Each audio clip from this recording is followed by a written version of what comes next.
जय हिंद दोस्तों, मैं हूं टीआर सर और आप देख रहे हैं जीके करंट अफेयर्स अब तक। आज 21 अप्रैल 2026 है। आज की दो बड़ी खबरें हैं, राष्ट्रीय सिविल सेवा दिवस और पानीपत की पहली लड़ाई का गौरव। आज के मॉक टेस्ट में हम इतिहास में सरदार पटेल के संबोधन से लेकर संविधान के धाकड़ भागों तक को हल करेंगे। तो चलिए शुरू करते हैं आज के दिवस के बारे में। यानी 21 अप्रैल दैनिक ज्ञान कैप्सूल, जो इतिहास, राज्य व्यवस्था और सामाजिक घटना 2026 का संपूर्ण परीक्षा उन्मुख विश्लेषण किया जाएगा। चलिए देखते हैं। यानी सरदार पटेल स्टील फ्रेम 21 अप्रैल की ऐतिहासिक महत्व। यानी स्टील फ्रेम एक का मतलब है कि मजबूती ढांचा तैयार करना, यानी सिविल सेवा का मजबूती ढांचा प्रदान करना। और इसमें मुख्य घटनाएं हैं 1947 मेटकाफ हाउस आज़ाद भारत के पहले प्रशासनिक अधिकारियों के बैच का संबोधन, अनुशासन, अखंडता और देश के प्रति निष्ठा का आह्वान। और सिविल सेवकों को आज़ाद भारत स्टील फ्रेम की उपाधि दी गई। यानी अब हम थोड़ा आप लोगों को विस्तार से बताएंगे। इस दिन यानी 1947 में स्वतंत्र भारत के पहले गृह मंत्री सरदार वल्लभ भाई पटेल ने दिल्ली में मेटकाफ हाउस में प्रशासनिक सेवा के अधिकारियों को संबोधित किया था। भारत का स्टील फ्रेम, यानी पटेल ने सिविल सेवकों को भारत का स्टील फ्रेम कहा था। उनका मानना था कि देश की एकता और अखंडता को बनाए रखने में इन अधिकारियों की भूमिका होने के ढांचे की तरह मजबूत होनी चाहिए। इनका मुख्य उद्देश्य था सिविल सेवकों द्वारा स्वयं को नागरिकों के कल्याण के लिए समर्पित करना, सार्वजनिक प्रशासन में उत्कृष्टता के लिए सरकार द्वारा अधिकारियों को प्रधानमंत्री उसके उत्कृष्टता पुरस्कार प्रदान करना।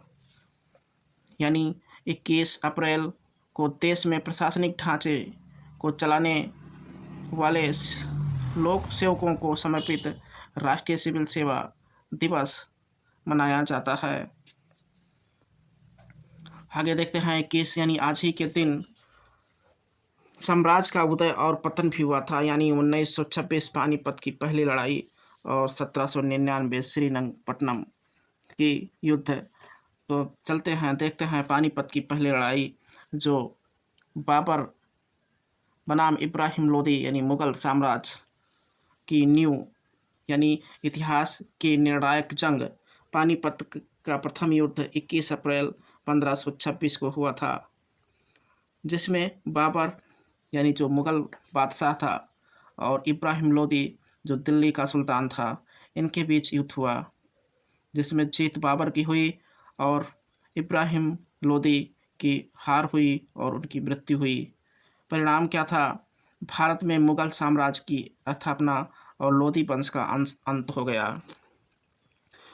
कहा जाता है बाबर के पास बहुत कम सैनिक थे, लेकिन उसकी सफलता का मुख्य कारण तोपखाने का पहला व्यापक उपयोग था।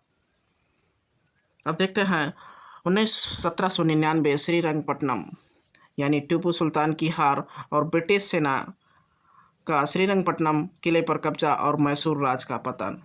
यानी टीपू सुल्तान और चतुर्थ आंगल मैसूर युद्ध, जो 1799 में समय मार्च 1799 और मई 1799 तक चला था।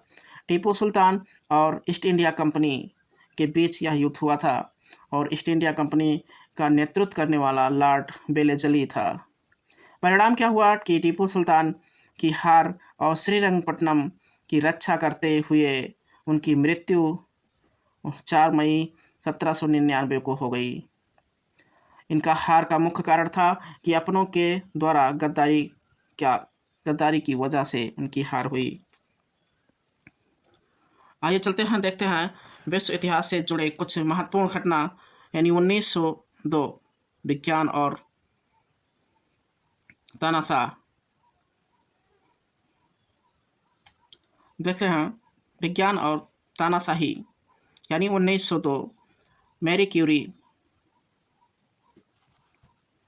मैरी क्यूरी ने नोबेल पुरस्कार विजेता और प्यारे क्यूरी ने रेडियोधर्मिता तत्व रेडियम को अलग करने में ऐतिहासिक सफलता हासिल की। यानी हम ये कह सकते हैं कि मैडम मैरी क्यूरी यानी महान वैज्ञानिक मैरी क्यूरी और उनके पति प्यारे क्यूरी ने अपनी पेरिस स्थित प्रयोगशाला में पिच ब्लेड नामक रेडियोधर्मिता खनिज से रेडियम के शुद्ध लवण को सफलतापूर्वक अलग किया। 1902 में ही मैरी क्यूरी ने यह सिद्ध किया कि रेडियम का परमाणु भार लगभग 226 यानी सटीक रूप से, और यद्यपि रेडियम और एक अन्य तत्व पोलोनियम की प्रारंभिक खोज की घोषणा 1898 में ही कर दी गई, लेकिन 1902 में उन्होंने लगभग 10 टन पिच ब्लेड को परिष्कृत करके 1 डेसीग्राम शुद्ध रेडियम क्लोराइड प्राप्त करने में सफलता पाई थी। अब देखते हैं 1889 यानी नाजी जर्मन के तानाशाह एडोल्फ हिटलर का ऑस्ट्रिया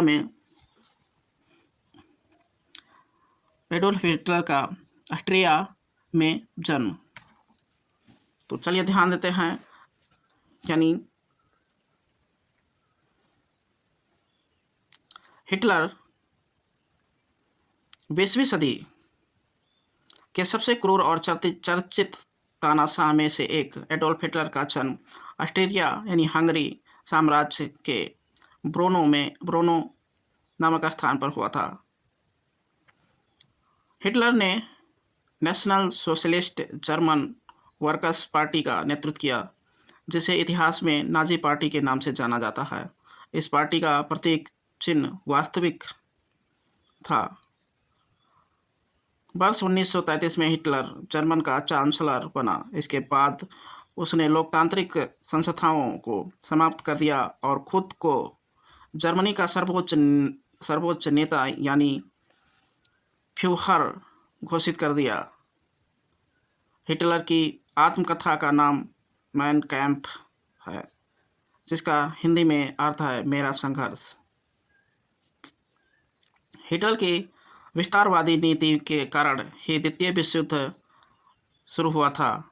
1 सितंबर 1939 को जब जर्मनी ने पोलैंड पर आक्रमण किया तो ब्रिटेन और फ्रांस में जर्मनी के खिलाफ युद्ध की घोषणा कर दी।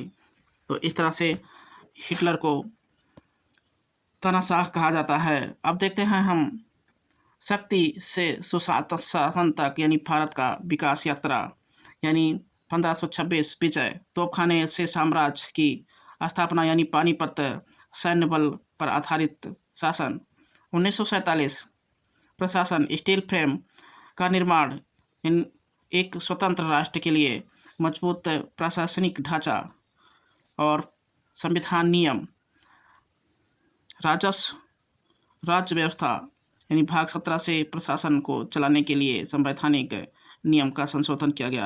यानी तोपखाने ने साम्राज्य बनाया, स्टील फ्रेम ने राष्ट्र को संभाला और संविधान प्रशासन की दिशा को तय करता है।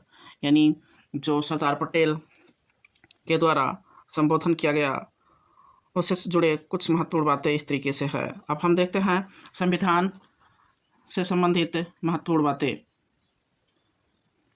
भाग 17 अनुच्छेद 343 से 351। विस्तार, ये 8वीं अनुसूची इस भाग का मुख्य रूप से 4 अध्यायों में बांटा गया है। पहले अध्याय में यानी संघ की भाषा, जो अनुच्छेद 343 यह सबसे महत्वपूर्ण अनुच्छेद है। इसके अनुसार संघ की राजभाषा हिंदी और लिपि देवनागरी होगी। साथ ही संघ के शासकीय परियोजनाओं के लिए अंकों का रूप भारतीय अंकों का अंतर्राष्ट्रीय रूप होगा। अध्याय 2 में प्रादेशिक भाषाएं यानी राज्य विधानमंडल कानून द्वारा उस राज्य में इस्तेमाल होने वाली एक या अधिक भाषाओं को या हिंदी को उस राज्य की राजभाषा के रूप में अपना सकता है। तीसरा अध्याय सर्वोच्च न्यायालय या उच्च न्यायालय आदि की भाषा, यानी सुप्रीम कोर्ट और हाई कोर्ट की भाषा। जब तक सांसद कानून द्वारा कोई अन्य व्यवस्था न करे तब तक सर्वोच्च न्यायालय और सभी उच्च न्यायालयों के सभी कार्यवाही अंग्रेजी भाषा में ही होगी। केंद्र और राज्यों के सभी विधेयक और अधिनियम भी अंग्रेजी में होगा। चौथा अध्याय विशेष निर्देश, यानी निवारण के लिए अभिवेदन में प्रयुक्त भाषा। कोई भी व्यक्ति अपनी शिकायत दूर करने के लिए संघ या राज्य के किसी भी अधिकारी को उस समय इस्तेमाल होने वाली किसी भी भाषा में आवेदन दे सकता है। चलिए देखते हैं भाग 18 से संबंधित कुछ महत्वपूर्ण बातें, यानी अनुच्छेद 252 से 260, यानी वित्तीय आपातकाल 360, यानी भारत में आज तक नहीं लागू हुआ।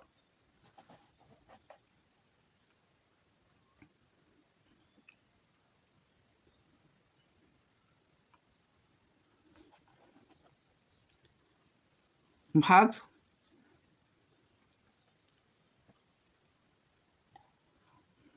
19 देखते हैं प्रकरण, यानी अनुच्छेद 361 से 367, यानी राष्ट्रपति और राज्यपाल को उनके कार्यकाल के दौरान आपराधिक कार्रवाई से छूट प्राप्त। भाग 20, यानी संसद की संशोधन शक्ति। यह प्रक्रिया दक्षिण अफ्रीका के संविधान से ली गई।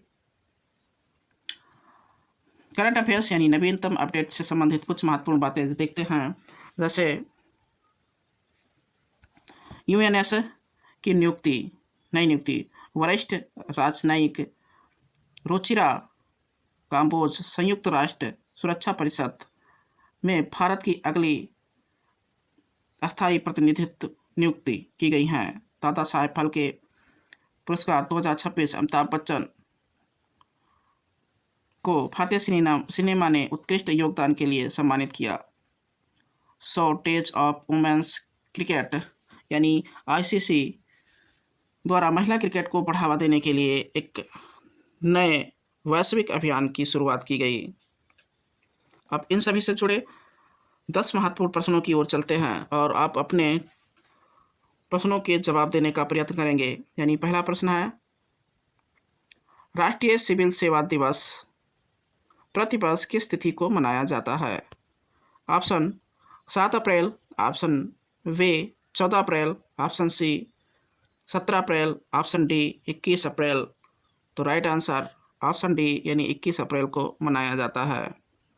सेकेंड क्वेश्चन देखते हैं, पानीपत की पहली लड़ाई 1526 किसके बीच लड़ी गई? ऑप्शन ए बाबर और राणा सांगा के बीच, ऑप्शन बी अकबर और हेमू के बीच, ऑप्शन सी बाबर और इब्राहिम लोदी के बीच, ऑप्शन डी शेर शाह और हुमायूं के बीच।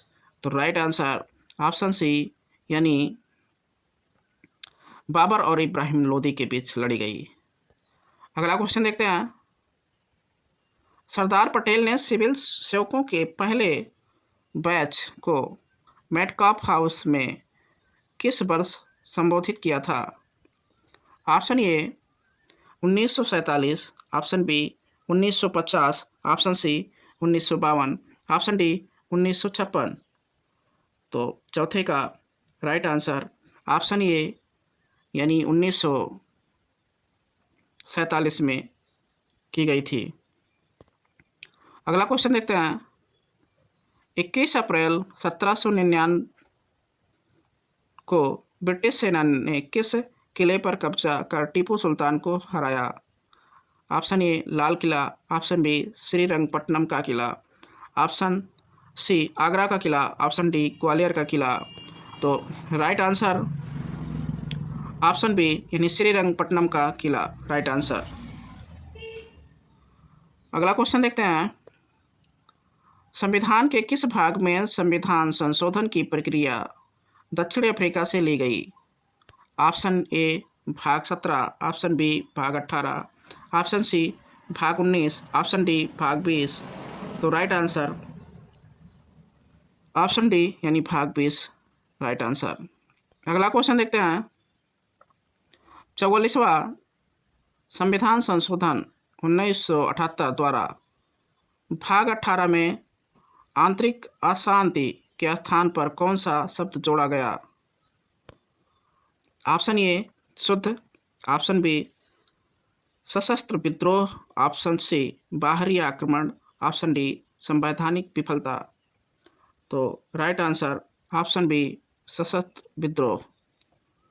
अगला क्वेश्चन देखेंगे। नोबेल पुरस्कार विजेता मैरी क्यूरी और प्यारे क्यूरी ने रेडियम को अलग करने में किस वर्ष सफलता हासिल की? ऑप्शन ए 1900 में, option B 1902, option C 1905, option D 1910। तो राइट आंसर ऑप्शन बी यानी 1902। अगला क्वेश्चन देखते हैं। भारतीय संविधान के किस भाग में संघ की राजभाषा का वर्णन है? ऑप्शन ए भाग 17, ऑप्शन बी भाग 18, ऑप्शन सी भाग 19, ऑप्शन डी भाग 20। तो राइट आंसर भाग 17 यानी भाग राइट आंसर ऑप्शन ए। अगला क्वेश्चन देखते हैं। दादा साहेब फाल्के पुरस्कार 2026 से निम्नलिखित में किसे सम्मानित किया गया? Option A Rajinikanth, option B Amitabh Bachchan, option C Shahrukh Khan, option D Salman Khan. तो right answer option B Amitabh Bachchan is right answer. अगला क्वेश्चन देखते हैं। समवर्ती सूची संविधान के किस भाग में वर्णित है? ऑप्शन ए भाग 11, ऑप्शन बी भाग 12, ऑप्शन सी भाग 13, ऑप्शन डी भाग 14। तो राइट आंसर ऑप्शन ए यानी भाग 11 में वर्णित है। इस तरह से 10 क्वेश्चनों का यह सीरीज समाप्त हुआ और आपका स्कोर क्या रहा इसकी जवाब कमेंट में ज़रूर दीजिएगा। अगले दिन मिलेंगे। सभी को जय हिंद।